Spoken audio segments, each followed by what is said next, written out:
Remember when Shea Gilgeous-Alexander was gettable, even when he was absolutely not I remember ever when Sam gettable? Amick was rattling the cages. I know on Fred has Fred. no idea. He's just breaking a scab Yeah, off here. You're yeah, gonna have, Thunder PR hitting me. We put this behind us, Fred. This is a sore subject. Well, then I'm just going to talk about it more.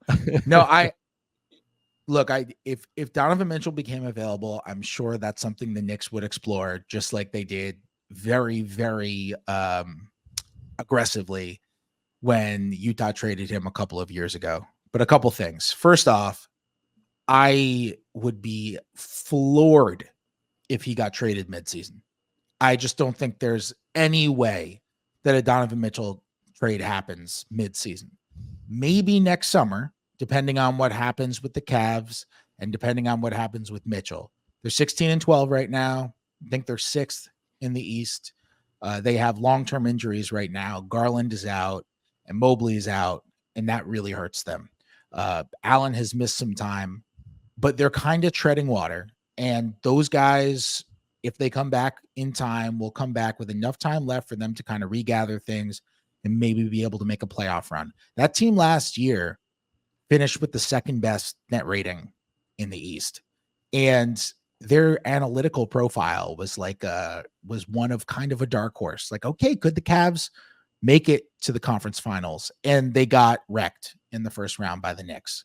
They just got physically outdid. And JB Bickerstaff, I think, really got manhandled by Tom Thibodeau during that series as well. And I wonder if they do have that next level. I think the Niang signing is working out okay. The Strus signing is working out great. He's been really, really good for them. I still think they're maybe going to be able to hit that other level, and then we'll see what happens. The thing that's changed on the Knicks side from 2 years ago is that we didn't know what Jalen Brunson was then. Like, even the greatest Jalen Brunson optimist, the Knicks had just signed Brunson away from Dallas that summer when they were chasing after Donovan Mitchell. And even the greatest Jalen Brunson optimist wasn't saying, all right, well, this is a guy who's going to be on the fringe of all NBA. It was, yeah, this guy can make a jump when he's no longer with Luka. And yeah, he's totally worth $104 million over 4 years. But it wasn't, all right, well, when this contract is up, Jalen Brunson's a max guy, which is what's happened, right? I mean, we're talking about a guy who's shooting 46% from 3 on 7 attempts a game. He's averaging 26 and 5. Like, he is putting up incredible numbers. And the question is, when you have a guy who is certainly an all-star and fringe all-NBA, has an argument to get there this year, who's a small guard, do you want to trade a ton of your resources to bring in another small guard and have the top of your defense be Brunson and Donovan Mitchell, which could be tough for them to compete with? It's something the Knicks are going to have to answer. And in some ways, Jalen Brunson being so good should change the calculus for Mitchell. And it should change the calculus for what kind of player that you want to bring in, because, man, if you have Brunson and you have another guy who's a better player than him and complements him well, and you can hold on to Julius Randle, who's been playing great ball for a month, like, you're talking about, they're already a good team, but you're talking about now a really good team that has a chance to really make some noise. And I wonder how the Knicks' thoughts on Mitchell, and I don't know the answer, have changed as Brunson has just taken leap after leap after leap into being a legitimate all-star. Yeah. And I will say he's probably a better fit in Brooklyn too.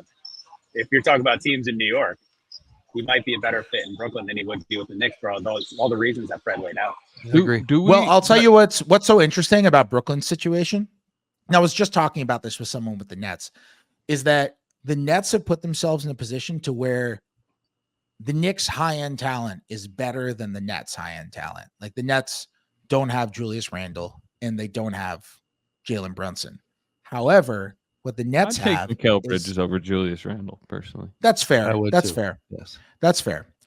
But what the Nets do have is they have a bunch of guys who will fit around any type of superstar.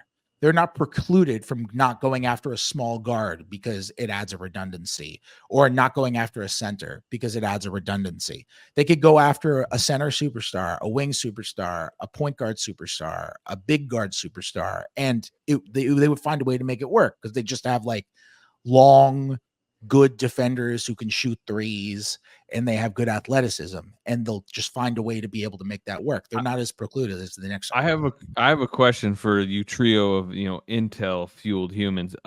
Do we know if Donovan Mitchell thinks about the Nets like he thinks about the Knicks? He was clearly trying to direct himself to the Knicks because it's New York, and I know he's from there. So sure, like Brooklyn's right there too. So is it just hey, I want to be home, and it doesn't matter which of the two teams I play for, or was it a Knicks thing because of the brand of the Knicks? I can't read Donovan Mitchell's mind today. I can say that at the time, it was a Knicks thing, and the Nets were obviously in a different spot too. Well, so and you maybe had the it's changed. CAA connection, obviously. Mhm. That was the perceived driving force is, the relationship with Leon Rose previously, and the fact that Donovan was coming from that camp. Yeah, for sure. And Donovan grew up a Knicks fan. Yeah. I'd only want to. At this point, I'd only want to. No, it's worth checking. Like, he wants to extend, really, right? For sure, Well, it worked. It worked in trying to get KD and Kyrie. All And the to that Nets have to do is point, bring back DeAndre Jordan, and you'll get the all your Nets are in guys. a good spot. And I didn't plan on talking Nets today, but when they played the Warriors the other day, I did get a chance to catch up with Sean Marks a bit, and it was all just kind of safe stuff to share. But they're just feeling pretty good about the fact that after going through the type of drama that they went through, it's pretty unique to come out on the other end not decimated from a roster building standpoint. That type of plan gone wrong, the whole Kyrie Irving, James Harden, Kevin Durant plan that just we'll never know what it could have been. They have turned and pivoted pretty quickly into a not terrible place. And to your point, Slater, if you're Donovan, I think if it wasn't working for you in Cleveland, I think the Nets are worth looking at. Well, Sam, it really helps when you have a owner who has a terrible case of new owner syndrome, who you can take advantage of and say, yeah, you know what? We'll take for Durant, we'll take not just the 4 first rounders, but we'll also take the pick swap in 2028. And then we're also going to have to take Crowder, who we can pawn off for a couple second round picks. And then we're also going to have to take Bridges and Cam Johnson. You know what was so jarring about that trade? Normally, when a trade like that happens, where a team is just giving up everything, the team that is trading for the star at least gets one little tiny concession, which is like the pick in that final year, that 2029 pick in this case, is like top 1 protected, right? And then it's just expunged if it's top 1, if it's number 1, or it's top 3. Like that's what happened in the Gobert trade. Technically, the Wolves did not give up everything because I guess they kept Jaden McDaniels, and also because that last pick is like top 5 protected, I think. And then it just gets expunged after the year because they're protecting against, like, if it's the number 1 pick, we just need to be able to have that. And Phoenix was just like, here's all the unprotecteds. Here's all the swaps we're able to give. Here are all the good role players. Here's everything. And it is a very nice foundation for the Nets to build on amongst the other stuff that they got for their guys. And the timing matters a little bit too. Like this trade deadline, as opposed to next summer when we have the more stringent parts of the new CBA kick in, which some people have pointed out. Like, I don't think, to your point, I think, Fred, you said it, I don't think that the Cavaliers will trade Donovan Mitchell. I think people around the league are also kind of skeptical that they would trade and part with him for only really going through one postseason after that massive of a trade and trying to move on. But the timing does matter because starting July 1, all these new Byzantine second apron punishments come in, increased first apron restrictions come in. And so that makes a trade of this kind even more difficult to pull off. So that is also something to monitor. I don't know. You have some people who think there will be some de-escalation around the league starting July 1 from the teams that are above the second apron or approaching it. Some people think that they're going to continue to go for it. So I don't know. We'll see that all play out.